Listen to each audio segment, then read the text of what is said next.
Dating ang araw na lahat ng iyak, pait, at sakit ay mapapalitan ng saya.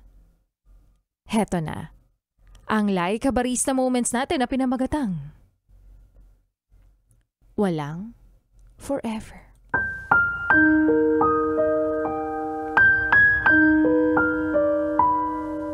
Ang hirap kapag dumating na yung pagkakataon na kailangan mo nang magdesisyon. Magdesisyon na isa lang ang iyong option dahil wala akong choice. Kundi sabihin sa'yo na, sige na nga, tama na to. Ako na lang kasi yung masaya.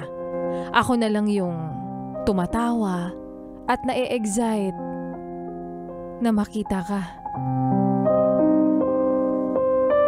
Halatang halata pa talaga sa kilos ng tao kapag napipilitan na lang siya, no? Kapag ayaw na niya, kitang-kita mo na kasi sa ngiti pa lang, halata na hindi na genuine yung pagsabi niyang mahal kita.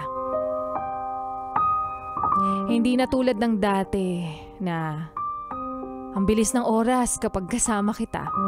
Nagrereklamo na matatapos na agad ang araw. Pero ngayon, ikaw na mismo ang umaayaw. Sige lang, kahit mahapdi, kahit masakit, ganun naman talaga. Minsan talaga, hindi sa'yo tatapat yung bola.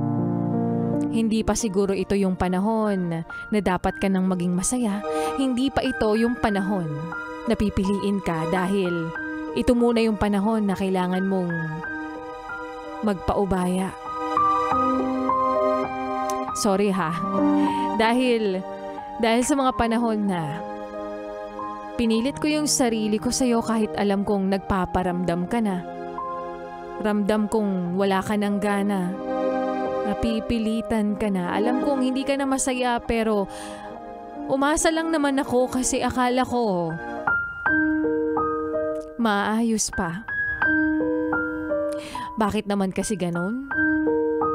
Hindi ba pwedeng kapag nagmamahal ka ng totoo?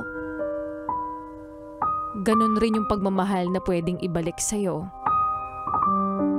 Bakit hindi na lang kasi ako yung piliin mo? Pero wala. Nandito na to. Sabi nga nila, hindi naman natuturuan ng puso kung sino ba ang gustong mahalin nito. At ang iniisip ko na lang sa mga oras na to, wala namang forever.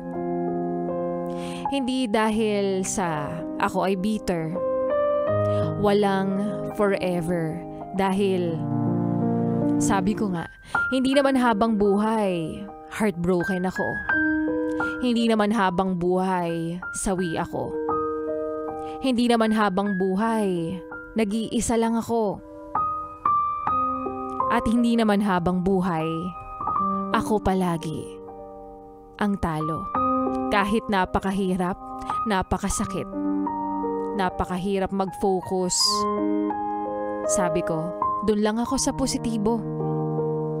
Dahil, again, walang forever. Lilipas din tong nararamdaman ko tapos isang araw matatagpuan ko na. Makakasalubong ko na siya. Nang hindi ko namamalayan baka mamaya nakakausap ko na pala siya. Naniniwala ako na isang araw darating yung pagkakataon na magiging masaya na ulit ako.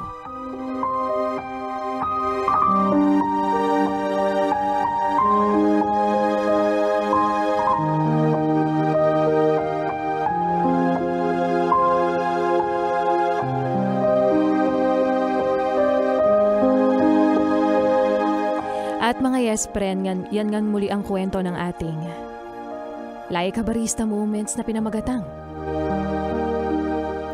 walang forever.